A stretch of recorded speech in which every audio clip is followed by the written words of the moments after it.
तो movie start होती है जहाँ पर Steven strange world famous neuro surgeon होता है। जो सर्जरी दूसरे डॉक्टर नहीं कर पाते वो डॉक्टर स्ट्रेंज बहुत ही आसानी से कर देते हैं। यही इनका करियर है, यही इनका सपना है और यही इनकी लाइफ है। डॉक्टर स्ट्रेंज की एक गर्लफ्रेंड है जिसका नाम क्रिस्टिन है और वो भी एक सर्जन है। अगले सीन में डॉक्टर स्ट्रेंज कार से एक पार्टी में जा रहा होता है, लेकिन वो कार को इतनी स्पीड में चलाता है कि वो एक दूसरी कार से टकरा जाती है और यहाँ पर हो जाता है डॉक्टर स्ट्रेंज का बड़ा सा एक्सीडेंट। डॉक्टर को जब होश आता है तो उनके पास होती है Christine. Doctor strange world famous genius doctor के साथ साथ घमंडी भी है। क्रिस्टिन बताती है कि जहाँ पर तुम्हारा एक्सीडेंट हुआ था वहाँ से हेलीकॉप्टर में तुम्हें लाया गया। इलाज का सही टाइम निकल चुका था, हाथों की नसें कुचली गयी और मांसपेशियां फट गयी। इससे ज्यादा इलाज कुछ नहीं हो सकता था। डॉक्टर स्ट्रेंज अभी भी घमंड में होता है। वो कहता है कि मैं कर सकता था। ऐसे टाइम पर डॉक्टर की बहुत ज्यादा हेल्प की क्रिस्टिन ने और डॉक्टर ने अपने हाथों का इलाज हर जगह ढूंढ लिया लेकिन नहीं मिल पाया। स्ट्रेंज ने फेमस डॉक्टर्स को बुलाया लेकिन सबने कह दिया कि तुम्हारे हाथों को जितना ठीक होना था हो गए, इससे ज्यादा इलाज नहीं हो सकता। अगले सीन में स्टीवन स्ट्रेंज के हाथों की एक आदमी एक्सरसाइज करवा रहा था। फिर स्टीवन उस आदमी से कहता है कि तुमने कभी ऐसा देखा है कि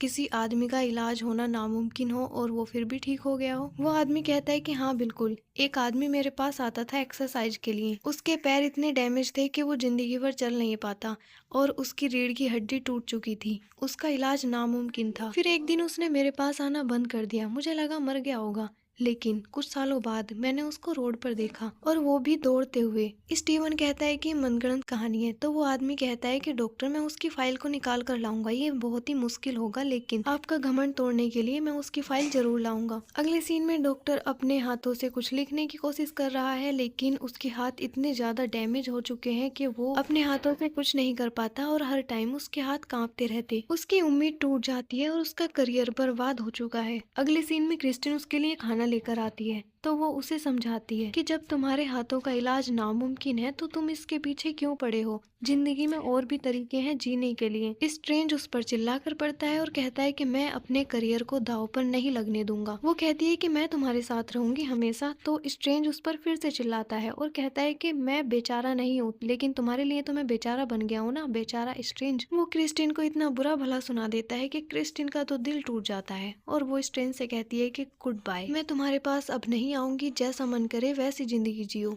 और हाँ, स्ट्रेंज ने अपने सारे पैसे उड़ा दिए हैं अपने इलाज को ढूंढने के चक्कर में, इसीलिए क्रिस्टिन भी गुस्सा कर रही थी और भाई सही तो कर रही थी। अगले सीन में डॉक्टर उस आदमी की फाइल देखता है और उससे मिलने के लिए चला जाता है। वो आदमी बताता है कि जब मैंने उम्मीद छोड़ दी थी तो मैं कुछ साधुओं से मिला और वो मुझे कामरताज ले गए काठमांडू में और वहां पर मैं ठीक हो गया। वहाँ पर बहुत सारी चीजें थी सीखने के लिए लेकिन मैं इतने चमत्कार से खुश होकर घर वापस आ गया और मैं बिल्कुल ठीक हूँ। तो डॉक्टर स्ट्रेंज अपने आखिरी पैसे खर्च कर काठमांडू नेपाल में आ जाता है। यहाँ उसकी मुलाकात मोरडो से होती है और मोरडो उसको कामरताज ले जाता है। वो यहाँ पर मिलता है गुरु माँ से। गुरु माँ उसको आध्यात्मिक शक्तियों के बारे में बताती है। तो डॉक्टर कहता है कि ये सब होता ही नहीं, आत्मा वात्मा नहीं होती और मैं ये सब नहीं मानता। गुरु माँ उसको थोड़ा सा टच करती है और उसकी आत्मा शरीर से बाहर निकाल देती है। गुरु माँ कहती है कि मैंने तुम्हारी आत्मा को बाहर निकाल दिया था, अब तो मानते हो ना। और फिर उसके माथे पर हाथ रखती हैं और फिर फ्री में उसको पूरे ब्रह्मांड की सैर करवा देती है। जब वो वापस अपने शरीर में आता है तो वो गुरु माँ से कहता है कि मुझे ये सीखना है, लेकिन गुरु माँ उसको धक्के मारकर बाहर निकाल देती है। मोरडो गुरु माँ से कहता है कि 5 घंटे हो गए और वो दरवाजे से हिला तक नहीं। गुरु माँ कहती है कि यही तो बात है उसमें, वो जिद्दी है, जिस बात को ठान लेता है उसे करके मानता है। गुरु माँ मोरडो से कहती है कि स्टीवन का जन्म ही आध्यात्मिकता के लिए हुआ है। फिर मोरडो स्टीवन को अंदर ले आता है और स्टीवन के पास एक घड़ी होती है जो क्रिस्टिन ने दी है और उस पर लिखा होता है कि तुम्हें मेरे प्यार का एहसास वक्त के साथ होगा। अब अगले सीन में दिखाते हैं कि गुरु माँ स्टीवन को आध्यात्मिक शक्तियाँ सिखाने लगती हैं। अगले सीन में स्टीवन लाइब्रेरी में आता है और यहाँ मिलता है बोंग से। स्टीवन को सारे ग्रंथ और सारी आध्यात्मिकता से जुड़ी हुई किताबें पढ़नी होती हैं। फिर वो एक किताब देखता है तो बोंग कहता है कि इसे पढ़ने की किसी को भी इजाजत नहीं है, ये गुरु माँ की पर्सनल किताब है। स्टीवन देखता है खोलकर तो उसका एक पन्ना गायब होता है। वो बोंग से पूछता है तो बोंग कहता है कि यहाँ पर जो पहले लाइब्रेरी का मुखिया था उसको काइसिलियस ने मार दिया और इस किताब का एक पन्ना फाड़ कर ले गया। काइसिलियस गुरु माँ के पास आया तुम्हारी तरह ठीक होने के लिए, लेकिन उसको अहंकार हो गया और वो गुरु माँ से पावरफुल बनने के चक्कर में यहाँ से चला गया और उसके साथ कुछ चमचे भी चले गए। और उस पन्ने में डोरमामू के बारे में लिखा था जो अंधकार का राक्षस है और वो अमर है। डोरमामू के बहकावे के चक्कर में काइसिलियस उसी के पास चला गया अमर होने के लिए। अगले सीन में स्टीवन प्रैक्टिस कर रहा होता है लेकिन उसके हाथ काम नहीं कर रहे होते, तो यहाँ पर गुरुमा आती है। स्टीवन कहता है कि जब मेरे हाथ ही काम नहीं कर रहे तो मैं ऊर्जा इकट्ठी कैसे कर पाऊंगा। फिर वो एक मास्टर का हाथ दिखाती हैं। वो कहती हैं कि इनका तो हाथ ही नहीं है लेकिन ये भी कर सकते हैं। आध्यात्मिकता में प्रवेश लेने के लिए हमारे हाथ पैरों की जरूरत नहीं, हमारे मन की जरूरत होती है। फिर गुरुमा स्टीवन को एक बर्फीली जगह पर ले आती हैं और कहती हैं कि यहाँ पर कोई भी इंसान आधे घंटे से ज्यादा नहीं टिक पाएगा। यहाँ का टेम्परेचर इतना ठंडा है कि तुम्हारे लिए तो 2-4 मिनट भी बहुत ही कम होंगे जिंदा रहने के लिए। और कहती हैं कि तुम खुद से दरवाजा बनाओ और वापस आ जाओ। और गुरुमा यहाँ से चली जाती है। मोर्डो गुरुमा से कहता है कि आपने गलती कर दी, वो मर जाएगा। गुरुमा कहती है कि नहीं, वो जिद्दी है, वो वापस जरूर आएगा। और इधर स्टीवन रास्ता बनाने की कोशिश करता है और वो बन नहीं पाता। फिर स्टीवन बहुत ही मन से ध्यान लगाता है और रास्ता बनाकर आ जाता है वापस। अगले सीन में दिखाते हैं कि स्टीवन ने अपने बाल काट लिए हैं, शेविंग भी कर ली है और वो जी तोड़ मेहनत करके बस प्रैक्टिस में लग जाता है। अगले सीन में स्टीवन चोरी से लाइब्रेरी में आता है और गुरुमा की पर्सनल किताब को उठाकर पढ़ने लगता है। इस किताब में समय मणि के बारे में लिखा होता है, इसलिए स्टीवन समय मणि को उठाता है और अपने गले में पहन लेता है और उस किताब को पढ़ पढ़कर समय मणि के साथ प्रैक्टिस करने लगता है, टाइम को आगे पीछे करने लगता है। स्ट्रेंज बहुत ही कम टाइम में समय मणि के साथ अच्छे से प्रैक्टिस कर लेता है। जो उस किताब का पन्ना फटा हुआ था, फिर स्टीवन उसको भी वापस ले आता है और उस पेपर को पढ़ लेता है कि उसमें क्या लिखा हुआ है। स्टीवन को डोरमामू राक्षस की सारी जानकारी मिल जाती है क्योंकि इसी पन्ने में लिखा होता है कि डोरमामू राक्षस अमर है। फिर यहाँ पर मोर्डो और बोंग आ जाते हैं और स्टीवन को डांटने लगते हैं कि तुमने समय के साथ छेड़छाड़ क्यों करी। बोंग स्टीवन को समझाता है कि हमारे 3 पवित्र स्थल हैं और हम उन पवित्र स्थलों की रक्षा करते हैं और वो पवित्र स्थल करते हैं हमारी पृथ्वी की रक्षा। बोंग बताता है कि एवेंजर्स जैसे बुरे लोगों से दुनिया को बचा रहे हैं, वैसे ही हम बुरी शक्तियों से दुनिया को बचा रहे हैं। और ये 3 पवित्र स्थल एक तो न्यूयॉर्क में है, एक लंदन में है और एक हांगकांग में है। जहाँ पर ये तीनों खड़े हैं वहीं पर एक दरवाजा खुलता है। एक पवित्र स्थल का जो राक्षस है वो उस दरवाजे से बाहर आता है लेकिन उसको मार देता है काइसिलियस। गलती से उस दरवाजे के अंदर स्टीवन आ जाता है। स्टीवन को पता चलता है कि वो गलती से न्यूयॉर्क वाले पवित्र स्थल पर आ गया है। इस स्थान का जो रक्षक होता है उसको काइसिलियस मार डालता है स्टीवन की आंखों के सामने। फिर स्टीवन काइसिलियस से फाइट करता है और इस पवित्र स्थल पर एक जादुई कोट होता है जो स्टीवन को पसंद करता है और खुद ही स्टीवन के पास आ जाता है और स्टीवन उसे पहन लेता है और फिर स्टीवन में उड़ने की भी शक्ति आ जाती है। फिर यहाँ पर काइसिलियस का एक आदमी आता है और स्टीवन के सीने में चाकू मार देता है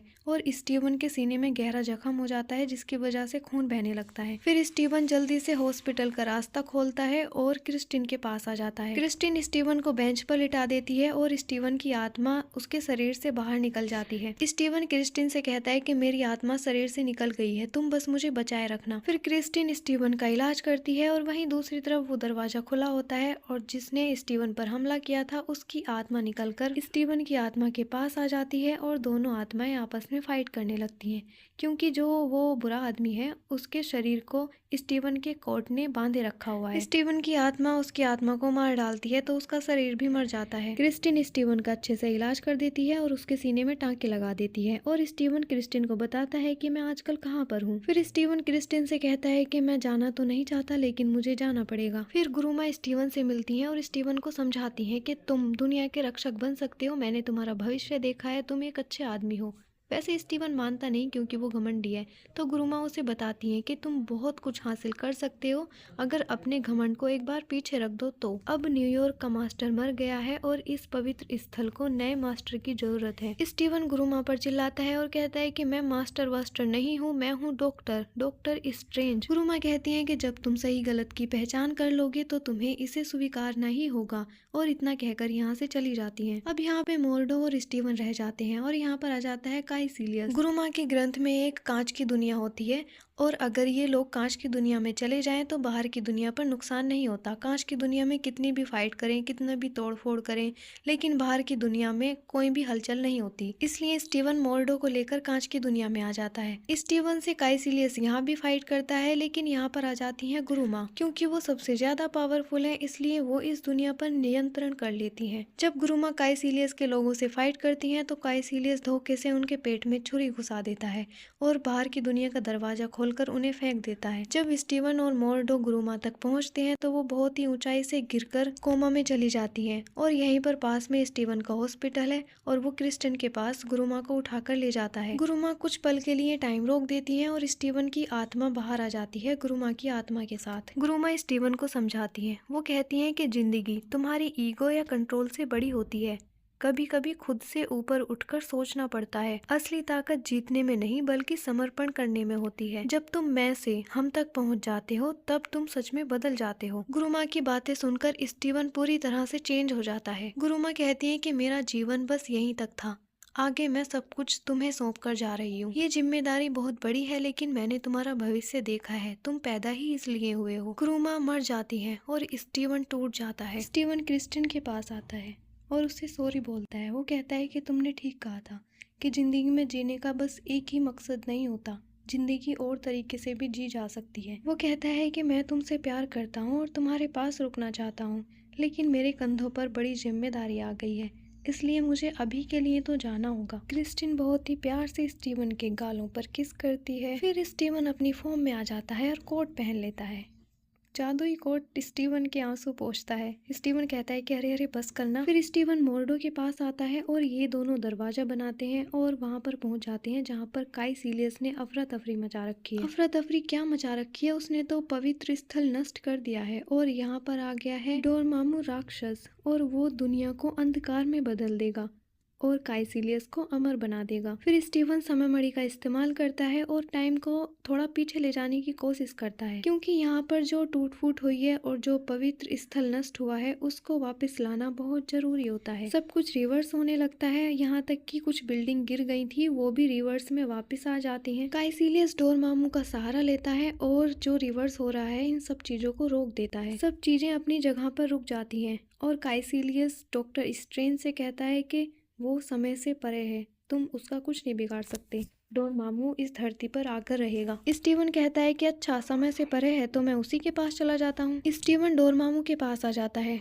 और कहता है कि डोरमामू मैं तुम्हारे लिए एक समझौता लेकर आया हूँ। डोरमामू कहता है कि नहीं, तुम तो मरने के लिए आए हो, मैं भी देखता हूँ तुम बचकर यहाँ से कैसे जाओगे। स्टीवन खुद को और डोरमामू को समय के चक्र में बांध लेता है। डोरमामू स्टीवन को मार देता है लेकिन स्टीवन बार बार वापस आता है और यही बात कहता है कि डोरमामू मैं तुम्हारे लिए समझौता लेकर आया हूँ। डोरमामू कहता है कि इस समय के चक्र को काट दो वरना तुम समय के अंत तक मरते रहोगे। स्टीवन कहता है कि मुझे इसकी कोई परवाह नहीं है, कम से कम मैं तुम्हें यहाँ पर फंसा कर तो रखूंगा और पृथ्वी पर जीवन खुशहाल चलता रहेगा। इस समय के चक्र से कम पृथ्वी तुम जैसे राक्षस से आजाद तो रहेगी। टाइम रिवर्स होता रहता है और डॉक्टर डोरमामू के सामने बस एक ही बात रखता है कि डोरमामू मैं तुम्हारे सामने समझौता लेकर आया हूँ। इस बात को सुनकर डोरमामू इतना ज्यादा इरिटेट हो जाता है कि वो कहता है कि बस करो, मैं तुम्हारा समझौता मानने को तैयार हूँ, बताओ तुम क्या चाहते हो। डॉक्टर स्टीवन स्ट्रेंज कहते हैं कि बस ज्यादा कुछ नहीं, पृथ्वी पर जो तुम्हारे आदमी है या तो उन्हें मार दो या अपने पास बुला लो, लेकिन वो लोग पृथ्वी पर नहीं होने चाहिए और तुम पृथ्वी की तरफ कभी भी जिंदगी में आंख उठाकर मत देखना। तो भाई समझौता मान लिया जाता है और स्ट्रेंज वापस आ जाता है। काइसिलियस के हाथ पैर जलने लगते हैं तो काइसिलियस कहता है कि तुमने क्या किया। स्ट्रेंज कहता है कि मैंने वही किया जो मुझे करना चाहिए और यहाँ पर काइसिलियस के साथ साथ उसके सारे आदमी मर जाते हैं। स्टीवन फिर से समय मणि का इस्तेमाल करता है और जो टूट फूट हुई थी उसको वापस लाने लगता है और पवित्र स्थल वापस से ठीक हो जाता है। बोंग हंसकर कहता है कि वाह सब कुछ ठीक हो गया, लेकिन मोर्डो कहता है कि मैं अब तुम्हारे रास्तों पर नहीं चलूंगा क्योंकि तुमने समय के साथ छेड़छाड़ करी और इसका हर जाना कितना महंगा पड़ सकता है ये तुम नहीं जानते। स्टीवन न्यूयॉर्क पवित्र स्थल का नया रक्षक बन जाता है और क्रिस्टिन की दी हुई घड़ी हमेशा के लिए अपने हाथ में पहन लेता है। तो भाई मूवी खत्म हो जाती है और मूवी के लास्ट में दिखाते हैं कि डॉक्टर स्ट्रेंज की जो ये पहली मूवी है इसके बाद थोर डॉक्टर स्ट्रेंज से मिलने के लिए आया था ओडिन का पता पूछने। थोर की तीसरी मूवी में मैंने ये सीन दिखाया है, जाकर देख सकते हो और मेरे चैनल को प्लीज सब्सक्राइब भी कर दो।